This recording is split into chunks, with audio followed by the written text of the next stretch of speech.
un podcast Finance Conseil avec Les ondes de l'IMO. Osez la curiosité pour votre bien. Anne-Sandrine Di Girolamo.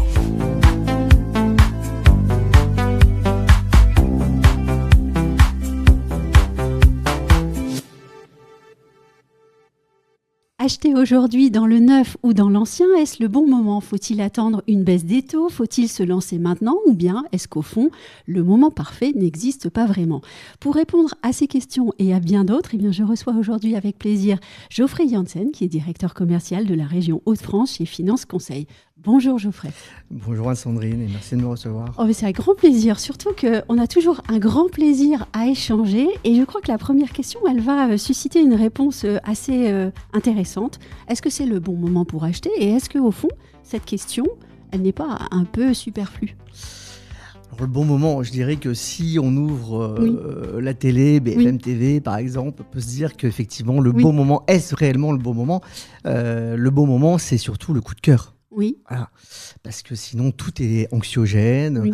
On peut regarder l'actualité. On se dit, est-ce que c'est le bon moment ? Mais oui, le bon moment, c'est la rencontre entre un acheteur, un vendeur, un produit et l'envie d'avancer. Parce que dans la vie, il y a des situations qui font que on doit changer de maison, on se sépare, ou au contraire, on rencontre son âme sœur et on a besoin d'acquérir son bien en résidence principale ou en résidence secondaire. Donc le bon moment, c'est maintenant, c'est le coup de cœur. Et donc c'est comme pour le mariage ? C'est comme pour le mariage, c'est exactement pareil. Il ne faut pas louper le coche. Oui, c'est ça.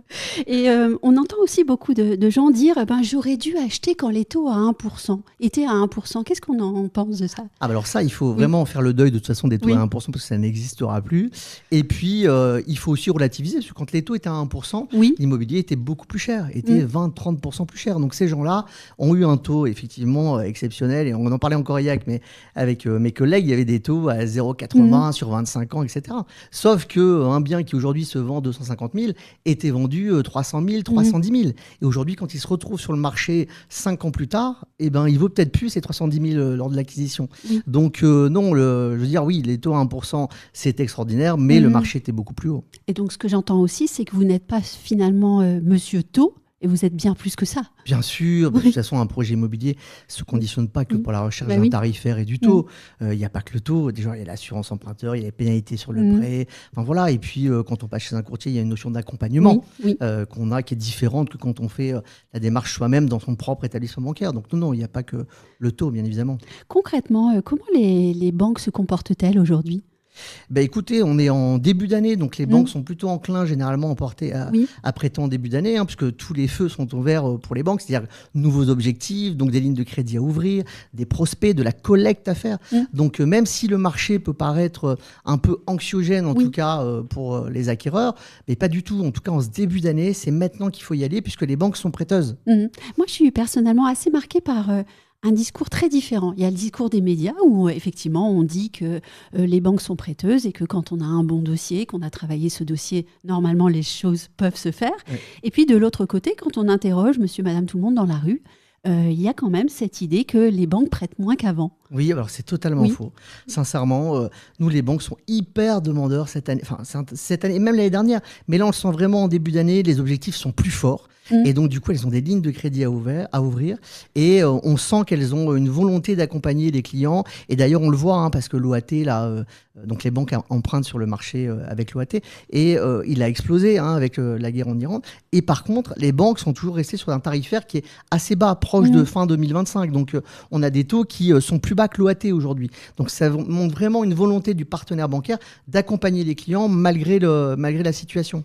Et est-ce que vous m'autorisez à dire que ces banques, ou est-ce qu'on peut aller jusqu'à dire que ces banques sont en recherche active de nouveaux clients ? Ah oui, carrément. Ce qui est quand même active de différent. Nouveaux clients et de garder aussi leurs clients, parce que les courtiers n'ont pas vocation à sortir les clients de leur banque. Si la banque arrive à avoir un bon tarifaire, quand on lui propose une solution alternative et qu'elle s'aligne sur des conditions qu'on peut avoir à la concurrence, très bien. Je veux dire, la banque veut garder son client aussi avant tout.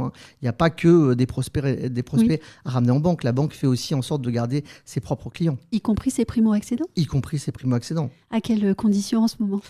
Alors, il y a des belles offres aujourd'hui de primo-accédants. Il y a des bouquets, c'est-à-dire qu'il y a certaines banques qui vont prêter 0,80 avec un taux à 0,99 jusqu'à 30 000 € ou des enveloppes de 20 000 € sur une durée de 240 mois à un taux de 1,99 aussi. On a même une banque qui fait un doublement de prêt à taux zéro. On a des banques qui font du 2,49 pour une enveloppe de 50 000 € sur 300 mois. Donc il y a vraiment, au-delà du taux aujourd'hui qui est sur 25 ans, qui est plutôt allé à 3,25, même si on arrive, j'ai vu un dossier ce matin passer à 2,95 sur 25 ans, donc un très beau dossier de primo-accédant.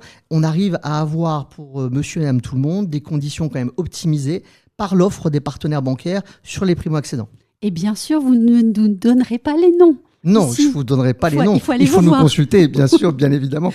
Et pour le prêt à taux zéro, comment ça se passe en ce moment ? Pareil, il y a une volonté des établissements bancaires d'accompagner sur le prêt à taux zéro et d'avoir aussi des doublements de prêt à taux zéro dans certains établissements bancaires, ce qui réduit drastiquement aussi le coût du crédit. Quand vous avez un doublement de PTZ, et forcément, vous avez 2 lignes à 0%. Donc, quand on peut cumuler un PTZ à 50 000 et 20 000 € encore à 0 ou 30 000, bien évidemment, le coût de crédit s'en ressent à la baisse fortement, et oui, ça aide beaucoup les primo-accédants. Et ça les aide aussi en capacité d'achat. En capacité, totalement. Ça augmente leur capacité de 20, 30, 40 000 € et d'accéder à un bien qu'ils n'auraient pas pu accéder dans l'ancien, avec une ligne de taux simplement à 3,5, bien évidemment.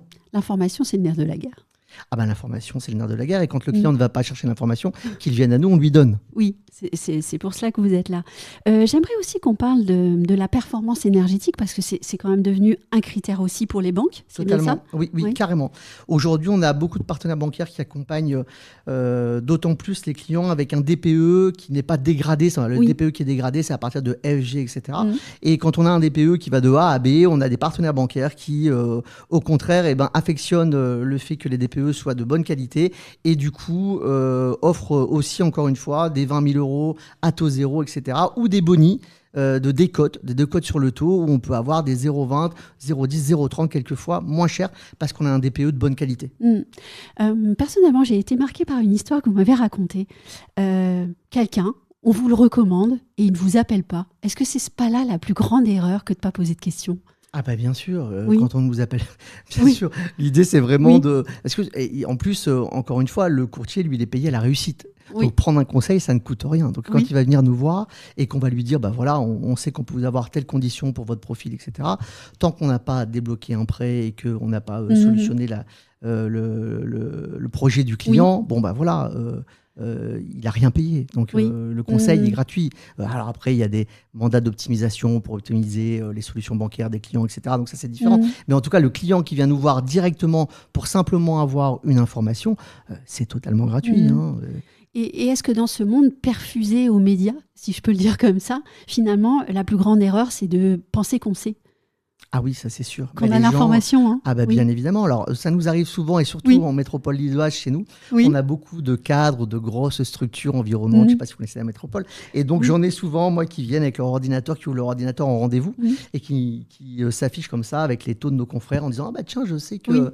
Et donc moi j'ai toujours tendance à dire, mais vous savez, l'entretien, on ne va pas le faire, parce que si vous connaissez déjà ce que vous pouvez obtenir, etc., vous n'avez pas besoin de moi. Quand vous venez nous voir, vous cherchez un accompagnement, vous ne cherchez pas que des conditions de taux. Il n'y a pas que ça ne veut pas que dire ça, un prêt immobilier. Et donc, souvent, ça peut arriver que dans les grandes métropoles, on a quand même des CSP qui ont l'impression de savoir. Mais en fait, chacun a une expertise, chacun connaît son métier. Et moi, je n'ai pas la prétention de connaître le métier de mon client. Et si je peux me permettre, puisque je suis née dans le Nord, on fait de la dentelle aussi. Carrément, on fait de la dentelle, et on fait exactement du sur-mesure. C'est ça. Le courtier fait du sur-mesure par rapport. Chaque profil client est totalement différent. C'est-à-dire qu'il n'y a pas un profil qui se ressemble. Pour un bien d'un même montant, des revenus identiques, il y aura peut-être un parcours de vie différent pour chacun. Il y aura peut-être une spécificité sur l'assurance emprunteur. Chaque profil est différent. Pour un même produit, on peut avoir des conditions qui sont totalement différentes, parce que les profils des clients seront totalement différents. Et donc, on pose des questions avant tout. Exactement. C'est le nerf de la guerre. La découverte. Un grand merci, Geoffrey. Merci à vous, Anne-Sandrine. Comme d'habitude, toujours très vivant. Et merci à vous qui nous avez regardés ou écoutés. Si vous avez aimé ce podcast, s'il vous plaît, likez-le et commentez-le sur les réseaux. Partagez-le aussi avec votre entourage. Et nous, on se retrouve très vite pour un autre épisode. Retrouvez les Ondes de Limo sur ondedelimo.com, les réseaux sociaux et la newsletter.